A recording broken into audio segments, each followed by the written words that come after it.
কথায় আছে ছোট মরিচের ঝাল বেশি। মাগুরা বাংলাদেশের সবচেয়ে ছোট জেলার একটি, জনসংখ্যা মাত্র 10 লাখ। এই ছোট জেলায় মাঝে মাঝে বড় খবর তৈরি করে।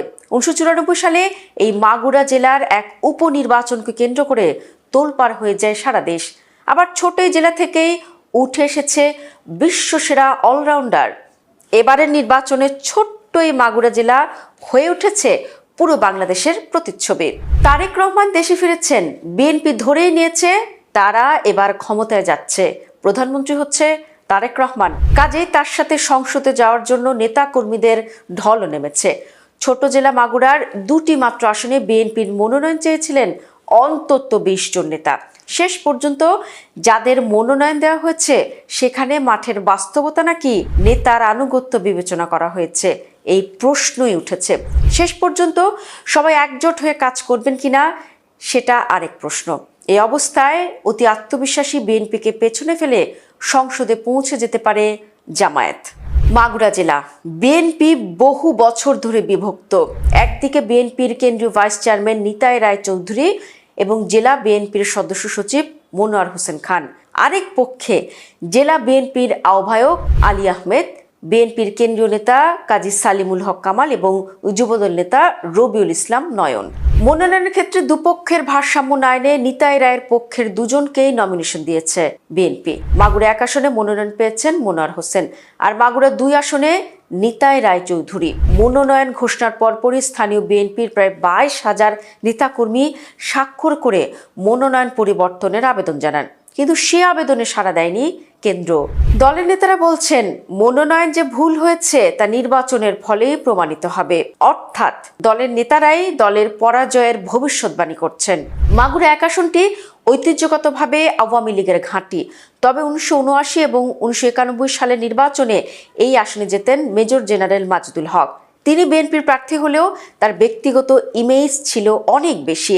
1991 সালের পর আর কখনো আসনটি পায়নি বিএনপি। এখানে জামায়াতের অবস্থানও খুব বেশি শক্ত নয়। আওয়ামী লীগও নির্বাচনে না থাকায় বিএনপি আশা করেছিল তারা আসনটি সহজেই ঘরে তুলতে পারবে, কিন্তু দলীয় কোন্দলে তা নাও হতে পারে। এই আসনে জামায়াতের প্রার্থী জেলা জামায়াতের সাবেক আমির আব্দুল মতিন, কিন্তু নিজের শক্তিতে আসনে জয় পাওয়া জামায়াতের পক্ষে খুব কঠিন। সেজন্য তাদের তাকিয়ে থাকতে হবে পকেট ভোটের দিকে।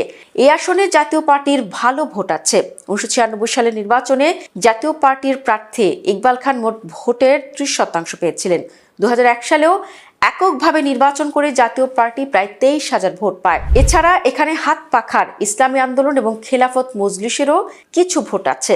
স্থানীয় নির্বাচনে আওয়ামী লীগকে হারিয়ে দিয়েছিল হাত পাখা।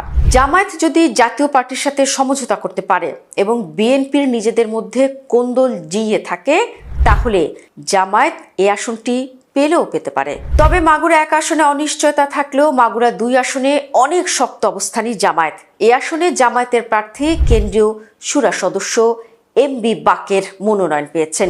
5 আগস্টের পর থেকেই নিয়মিত শোডাউন করছেন তিনি। বোঝাই যাচ্ছে আসনটি কবজা করতে চায় জামায়াত। এমবি বাকের নিজেই জানিয়েছেন এখানে আগে জামায়াতের যে পরিমাণ ভোটার ছিল এখন কর্মী সংখ্যা তার চেয়ে অনেক গুণ বেশি। এখন প্রতিটি গ্রামে জামায়াতের কমিটি আছে। এছাড়া এখানে জামায়াতের 11 দলের জোটের শরিক ইসলামী আন্দোলনেরও ভালো অবস্থান আছে। এই আসনে বিএনপির প্রার্থী অ্যাডভোকেট নিতাই রায়চৌধুরী। 1986 সাল থেকে নিয়মিত তিনি আসনে নির্বাচন করে যাচ্ছেন। 1988 বিতর্কিত ও প্রতিদ্বন্দ্বীহীন নির্বাচন ছাড়া আর কখনো জিততে পারেননি তিনি। অথচ এই আসনে বিএনপি 3 বার জিতেছে। 3 বারই জয়লাভ করেন বিএনপি নেতা বিশিষ্ট শিল্পপতি কাজী কামাল। এবারও মনোনয়ন প্রত্যাশী ছিলেন তিনি। মাগুরা বিএনপির একটি অংশ তাকে চেয়েছিল, কিন্তু দল তাকে মনোনয়ন দেয়নি। কাজী কামাল নিজে বলেছেন দল যাকে মনোনয়ন দিয়েছে তার পক্ষেই কাজ করবে সবাই। কিন্তু স্থানীয় নেতারা প্রকাশ্যে নিতাই রায়ের বিরুদ্ধে কথা বলছেন। এখানে নিতাই রায়ের একমাত্র আশা হিন্দু ভোট। তবে হিন্দু প্রধান এলাকাগুলোতে আলাদাভাবে কাজ করছে জামায়াত। জামায়াতের রিজার্ভ ভোট আর বিএনপির বিরোধ নিতাই রায়কে এবারও নিরাশ করতে পারে। মনে রাখা দরকার 2014 সালের উপজেলা পরিষদ নির্বাচনে মাগুরার 4টি উপজেলার সবকটিতে ভাইস চেয়ারম্যান পদে বিজয়ী হয় জামায়াত। অর্থাৎ ভেতরে ভেতরে মাগুরায় একটা শক্ত ঘাঁটি গড়ে তুলেছে দলটি। জেলা জামায়াতের আমির এমপি বাকের আওয়ামী লীগ নেতাদের ছাড়িয়ে নেয়ার জন্য তদবির করেন। এই ঘটনা দেশ জুড়ে আলোচিত হয়েছে। আওয়ামী লীগ থেকে জামায়াতে আসার আহ্বানও জানিয়েছেন তারা প্রকাশ্যে। কাজে জাতীয় পার্টি ও আওয়ামী লীগের সাথে সমঝোতায় জেলার 2টি আসনই যদি জামায়াতের ঝুলিতে ঢোকে